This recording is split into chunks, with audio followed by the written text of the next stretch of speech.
मेरे सामाजिक परिवार के सभी सदस्यों और ये वीडियो देखने वालों को नमस्कार।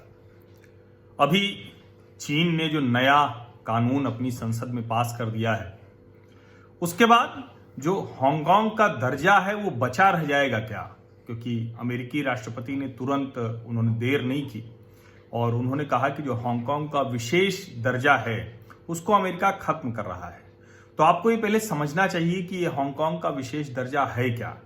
दरअसल हांगकांग जब यूनाइटेड किंगडम ने उसे 1997 में चीन के अधिकार में फिर से दिया था, तो एक शर्त थी कि एक देश दो तंत्र यानी वन कंट्री टू सिस्टम के तहत ये काम करेगा और जो मेनलैंड चाइना है उसकी तरह यहां जो कहें कि अधिकारों का हनन है, अभिव्यक्ति की स्वतंत्रता नहीं रहेगी, वो सब यहां नहीं होगा। ये एक ऑटोनॉमस रीजन होगा। हांगकांग एक कंट्री, सिटी कंट्री की तरह बिहेव करेगा और अभिव्यक्ति की स्वतंत्रता होगी, स्वतंत्र न्यायपालिका होगी, चीन की सुरक्षा एजेंसियों का कोई दबाव नहीं होगा, जो पीएलए होगा उसका कोई अधिकार नहीं होगा। हालांकि ये सब जानते हैं कि हांगकांग का जो पूरा प्रशासन है, जो पूरी व्यवस्था है, वो अभी चीन के ही पपेट की तरह काम करती है। यानी वहां की जो प्रशासक और जो पूरा का पूरा वहां का तंत्र है वो ज्यादातर बहुतायत चीन के पक्ष का है। लेकिन इसके बावजूद एक स्वायत्त देश होने की वजह से, एक चीन के अधिकार क्षेत्र में होने के बावजूद उसके उन दमन से, उन शोषण से, कहें कि वो अभिव्यक्ति की स्वतंत्रता जो खत्म करते थे उसके बाहर होने से दुनिया के कारोबारियों के लिए वो एक बहुत बड़ा ठिकाना था। जब अमेरिका और चीन के बीच में कारोबारी युद्ध हो रहा था, ट्रेड वॉर चल रही थी, उस दौरान भी हांगकांग से ऑपरेट करने वाली कंपनियों को बड़ा लाभ इसका मिल जाता था। लेकिन अब अमेरिका ने वो विशेष दर्जा खत्म कर दिया है। चीन ने नया कानून लागू कर दिया है। वो कानून क्या कहता है? वो कहता है the proposed legislation which could be in place as early as August. उम्मीद की जा रही कि अभी तो वो कानून लिखा नहीं गया, तैयार होगा, ड्राफ्ट तैयार होगा, फिर वो आएगा। तो अगर अगस्त तक वो आ गया तो किस लिए ये है? Is meant to prevent, stop and punish. यही पूरी कहें कि इस पूरे के पूरे लेजिस्लेशन की, इस कानून की मंशा साफ हो जाती है कि प्रिवेंट, स्टॉप एंड पनिश। ये दरअसल चीन के खिलाफ किसी भी तरह की गतिविधि को, और खिलाफ क्या कहें, अगर जो जायज स्वर हैं, जायज अभिव्यक्ति है, वो भी नहीं करने देंगे। Threats to national security by outlawing acts and activities of secession, subversion, terrorism and foreign interference in the city's affair।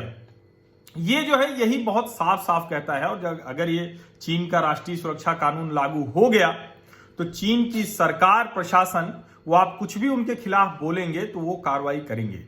ये कानून एक बार लागू हो गया और हांगकांग से भी ये मंजूर हो गया तो उसके बाद क्या होगा कि जो सुरक्षा एजेंसियां हैं, पीएलए हैं और चीन की दूसरी सुरक्षा एजेंसियां हैं, वो बाकायदा हांगकांग में अपना दफ्तर खोलेंगी और वो कार्रवाई भी करेंगी, एक्शन लेंगी। जो सबसे ज्यादा चिंता की बात है, हांगकांग के जो प्रो डेमोक्रेसी लेजिस्लेटर्स हैं, नेता हैं, वो इसका लगातार विरोध कर रहे हैं। वो कह रहे हैं कि हांगकांग की स्वायत्तता पर सीधा हमला है, क्योंकि वो जो अनूठी सहमति बनी थी एक देश दो तंत्र वाली 1997 में, उसको पूरी तरह से चीन ध्वस्त कर रहा है। न अभिव्यक्ति की स्वतंत्रता रह जाएगी, न स्वतंत्र न्यायपालिका रह जाएगी। हालांकि अभी भी ये कहा जाता है कि वहां जो न्यायपालिका है उसकी जो सुनवाई होती है उसमें बहुत से ऐसे संदेह रहते हैं, लेकिन उस सब के बावजूद एक स्पेस था और उसने दुनिया भर के जो अमीर हैं उनके लिए हांगकांग एक बड़ा ठिकाना बनाया था। और अब अगर ये स्थिति हो रही है कि चीन के नागरिकों की तरह यहां के नागरिकों को भी, हांगकांग के नागरिकों को भी कोई स्वतंत्रता नहीं होगी, तो क्या हांगकांग जैसी एक प्रॉस्परस जगह, एक बहुत जो ठिकाना था सबका पसंदीदा कारोबारियों का, वो क्या ध्वस्त हो जाएगा? क्योंकि जाहिर है चीन की सुरक्षा एजेंसियां जिस तरह से काम करती हैं, जिस तरह से जासूसी करती हैं, जिस तरह से लोगों को गायब कर देती हैं, मेनलैंड चाइना में अगर आपने कुछ बोला और वो सरकार के खिलाफ है तो फिर आप कब गायब हो जाएंगे आपका कोई पता नहीं लगाने वाला है। और बंधक बनाकर चीनी नागरिकों को रखा हुआ है। इसीलिए बार बार भारत के तौर पर, भारतीय के तौर पर, और एक जो कहा जाता है कि बायकॉट चाइना, तो से नो टू चाइना कैंपेन वहां भी चल रही है। 100 डेज ऑफ वॉर, युद्ध के 100 दिन से नो टू चाइना। जैसे हम कह रहे हैं ना कि boycott Chinese product, Sonam Wangchuk ने भी बाकायदा 2 वीडियो डाल के अपील की, और वो बहुत सलीके से बताते हैं। वही मूल है कि चीन के नागरिकों से किसी का विरोध नहीं है, भारतीयों का चीनियों से विरोध नहीं है, लेकिन जो चीन की सरकार है वो दमनकारी है, वो लोकतांत्रिक नहीं है, वो डेमोक्रेसी नहीं है। सबसे बड़ा खतरा तो यही है। और हांगकांग में जिस तरह से प्रदर्शन हुआ था, जब 2003 में ऐसा ही कानून लागू करने की कोशिश की गई थी, तो 5 लाख हांगकांग वासी वो सड़कों पर आ गए थे। हांगकांग के लोग वो एकदम से अपने अधिकारों के लिए जाग गए थे। अब ठीक है, कुछ महीने लगेंगे, और जो क्लाउडिया मो, जो प्रो डेमोक्रेसी लेजिस्लेटर है, उन्होंने कहा है कि बेहद खराब शुरुआत है, हांगकांग पूरी तरह से खत्म हो जाएगा। अब मैं कह रहा हूं से नो टू चाइना ये कैंपेन चल रही है, ऑनलाइन शुरू हो गया है प्रदर्शन, क्योंकि चाइनीज वायरस की वजह से, जो कोविड-19 है, इसकी वजह से सड़कों पर लोग नहीं निकल रहे हैं, क्योंकि डिस्टेंसिंग मेंटेन करनी है, बहुत सी चीजें हैं। लेकिन कुल मिलाकर जो स्थिति है, America, United Kingdom, Canada, Australia, इन सब ने लगातार कहा है कि ये पूरी तरह से हांगकांग का जो स्वरूप है, जो एक वैश्विक सहमति बनी थी, उसको ध्वस्त करने की चीनी कोशिश है। और हो सकता है चीन के जो समझदार लोग हैं, चीन का जो अपना तरीका है, उनको लग रहा हो कि हम इससे हांगकांग पर कब्जा कर लेंगे। लेकिन अगर हांगकांग जैसा रह ही नहीं गया, तो उस पर कब्जा करके चीन करेगा क्या? क्योंकि अभी ही जो वहां बड़े लोग हैं, जो वहां के रिचेज हैं, वो क्या कर रहे हैं, अपना निवेश दूसरे देशों में ले जा रहे हैं। अब आप सोचिए कि पहले जब कारोबारी युद्ध हो रहा था, चीनी कंपनियां क्या करती थी कि हांगकांग में आके लिस्ट हो जाती, यहां के जरिए दुनिया में कारोबार करती थी। अब जैसे JD.com है, वो ई-कॉमर्स कंपनी है चीन की, ऑनलाइन गेम्स कंपनी है नेटीज, तो ये अभी हांगकांग में लिस्टिंग की योजना बना। ऐसे ढेर सारी कंपनियां हैं। तो हांगकांग उनके लिए एक तरह से कहें कि एक ठिकाना था, जिससे वो दुनिया में एक आभासी तौर पर ही सही लोकतंत्र की एक छवि पेश कर पाते थे। और इसीलिए अब अगर वो अमीर ये डरने लगे कि चीन की सरकार आएगी, चीन की सुरक्षा एजेंसियां आएंगी, किसी दिन वो हमारी संपत्ति जब्त कर लेंगी, ये पता नहीं। और लोगों को अपने धन संपत्ति की चिंता है। आपको याद होगा बीच में योगेंद्र यादव जैसे लोग, और फिर उसमें अमर्त्य सेन की भी सहमति थी, और ढेर सारे ऐसे जो वामपंथी टाइप के अर्थशास्त्री और अलग अलग क्षेत्रों के लोग हैं, उन्होंने सरकार को सुझाव दिया मिशन जय हिंद के नाम से। ये कितना देश का दुरुपयोग करने की कोशिश करते हैं देश के प्रतीकों का, कि नाम मिशन जय हिंद, और कहा कि सबकी संपत्ति सीज कर लो, इसके धन के लिए, कि कैसे वो रिसोर्स कैसे जनरेट करेंगे, ये जो चाइनीज वायरस है इसकी लड़ाई के लिए। ये जो तरीका है ना, ये जो मनोवृत्ति है, एक तरफ तो आप कहते हैं कि लोकतंत्र, एक तरफ तो कहते हैं कि आप सबके अधिकार, और दूसरा आप सभी उन चीजों को धीरे धीरे डिमोरलाइज करते हैं, आप उसको हतोत्साहित करते हैं। तो ये भारत में भी इस तरह का सवाल सुझाव दिया जाता है, और मैं इसीलिए कहता हूं बहुत दोहरेपन के शिकार हैं ये जो वामपंथी हैं, खास करके भारतीय वामपंथी तो बहुत ज्यादा। वो लोकतंत्र कहते हैं, और उनका जो लोकतंत्र का आदर्श होता है वो चला जाता है चीन की तरफ, वहीं उनको सब कुछ दिखता है। अब वो जो वहां हो रहा है, चीन के इस नए राष्ट्रीय सुरक्षा कानून के बाद हांगकांग से दुनिया भर के जो बड़े लोग हैं वो आउट होंगे।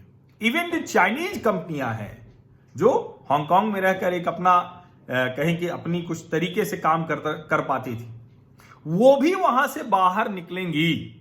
और आने वाले दिनों में देखना होगा कि ये कानून अगस्त तक बन जाता है, सितंबर तक बन जाता है।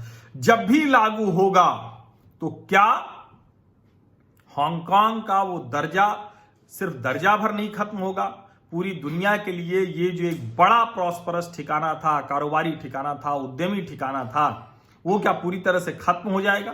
क्या चीन जिस मकसद के साथ उस जमीन को कब्जा करने के लिए, वो तो पहले भी उसके पास थी, मेनलैंड चाइना का हिस्सा नहीं थी, लेकिन फिर भी वो एक तरह से चीन के ही कब्जे में थी, तो क्या चीन अपनी इस हरकत से जो उसका दुनिया के साथ संबंध है उसको और खराब करेगा?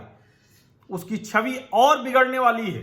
हालांकि वो छवि की बहुत चिंता नहीं करता है, लेकिन अंत में तो कारोबारी नजरिए से देखा जाए तो चीन धीरे धीरे करके कटता जा रहा है। जो मैंने आपको बताया कि राष्ट्रपति डोनाल्ड ट्रंप, वो सुबह के वीडियो में मैंने आपको बताया था कि वो डोनाल्ड ट्रंप कह रहे हैं कि G7 का विस्तार, उसमें भारत हो, रशिया हो, दक्षिण कोरिया हो, ऑस्ट्रेलिया हो, चीन को छोड़कर वो ज्यादातर जो महत्वपूर्ण मजबूत देश हैं उनका एक गठजोड़ करने की बात कर रहे हैं।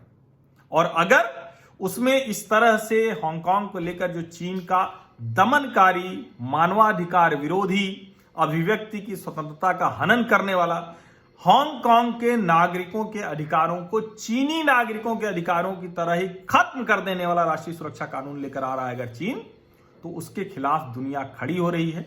जो ताइवान की राष्ट्रपति हैं, उनका नाम मैं उसमें उनका नाम जो लिखा हुआ है वो मैं अंग्रेजी में स्पेल कर देता हूं, TSAIING वेन, WEN। तो इसको मैं साई इंग वेन पढ़ता हूं। अब वो क्या होगा ताइवानीज में, वो ताइवानी लोग पढ़े, लेकिन चूंकि मैंने इसको कहा कि स्पेलिंग भी पढ़ दे, किसी ने कहा था। उन्होंने बहुत साफ कहा है कि हांगकांग में लोकतंत्र, स्वतंत्रता और मानवाधिकार की हत्या होते हुए हम चुपचाप नहीं देखेंगे, हम बैठे नहीं रहेंगे और हांगकांग के लोगों की मदद के लिए जो भी बन पड़ेगा वो करेंगे। तो चीन जिसको अपनी ताकत के तौर पर देख रहा है, बहुत बड़े अचीवमेंट के तौर पर देख रहा है, वो उसके लिए कहीं उल्टा ना पड़ जाए। बहुत बहुत धन्यवाद। और अगर आप इस तरह की चर्चा में शामिल होना चाहते हैं, इस तरह की जानकारी आपको मिले, तो उसके लिए चैनल को सब्सक्राइब कर लीजिए, नोटिफिकेशन वाली घंटी दबा दीजिए। बस इतने भर से आप मेरे सामाजिक परिवार का हिस्सा बन जाएंगे। बहुत बहुत धन्यवाद।